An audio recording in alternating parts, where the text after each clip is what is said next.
Bonjour, je voulais m'adresser à vous aujourd'hui différemment de ce que je le fais depuis maintenant 2 mois. À savoir que depuis 2 mois, tous les jours, vous avez des nouvelles de Saint-Georges via notre lettre journalière de 18 heures qui est publiée par Denise Rapini. Et je tiens d'ailleurs à remercier Denise pour le travail effectué depuis 2 mois, qui tous les soirs était présente pour publier ce courrier.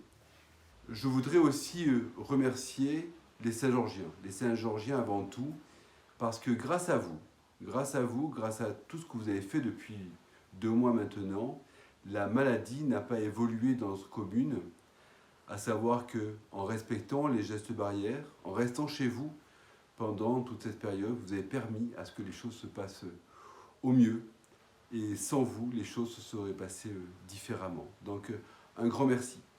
Un grand merci aussi aux différents services, aux policiers qui étaient là pour assurer notre sécurité, qui étaient là pour faire en sorte que le confinement se passe au mieux. Un grand merci aux services techniques qui aussi, pendant toute cette période, ont œuvré pour que notre cadre de vie reste ce qu'il est. Un grand merci aussi aux services administratifs. La mairie est restée ouverte tous les jours depuis 2 mois. Ils ont effectué une rotation pour accueillir les Saint-Georgiens qui en avaient besoin. Et merci aussi au personnel des écoles qui, tous les jours, ont accueilli les enfants des personnels soignants qui eux-mêmes allaient sauver des vies à Montpellier. Et puis, un grand merci aux bénévoles. Les bénévoles qui, tous les jours, durant ces 2 mois, étaient présents pour amener des médicaments, amener des vivres, amener tout ce qui était nécessaire au bien-être de celles et ceux qui ne pouvaient pas sortir. Ils ont été présents jusqu'à hier, où ils ont distribué les masques que nous avions commandés pour les Saint-Georgiens, parce que pour moi, il était indispensable à ce que les Saint-Georgiens puissent avoir un masque efficace à partir du 11 mai. 78 bénévoles ont œuvré depuis 48 heures pour distribuer l'ensemble des masques. 90% des masques ont été distribués, il en reste 10% qui pourront maintenant, dès demain, être distribués lorsque vous contacterez la mairie pour celles et ceux qui n'ont pas pu y aller, et vous aurez les masques qui manquent.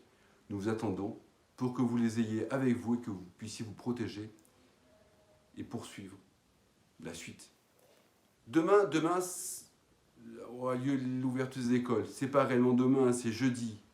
Mais normalement, demain, nous sommes censés les ouvrir. Il nous a fallu un petit peu de temps pour nous adapter. Je tiens à remercier Nathalie Estrade, qui a été présente pendant ces derniers jours pour organiser, suite aux directives gouvernementales, tout ce qu'il fallait organiser pour accueillir les enfants aux écoles.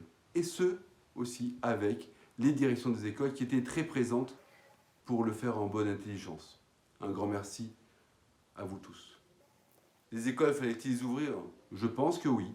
Comme 90% des écoles seront ouvertes en France, je pense qu'il était nécessaire d'ouvrir les écoles pour permettre à ceux qui voulaient que leurs enfants soient pris en charge de l'être.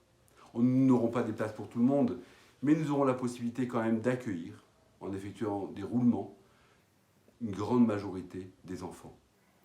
C'est demain. Et demain, c'est le déconfinement. Mais vous l'avez bien compris, le déconfinement, c'est pas ce que nous avons vécu hier, à savoir que ce sera mieux, mais c'est pas ce que nous vivions aussi il y a 3 mois. Ce sera moins bien. Et il faut absolument que nous tous, ensemble, nous continuions à adopter des comportements qui vont nous permettre de vivre dans les meilleures conditions et espérer un futur plus radieux.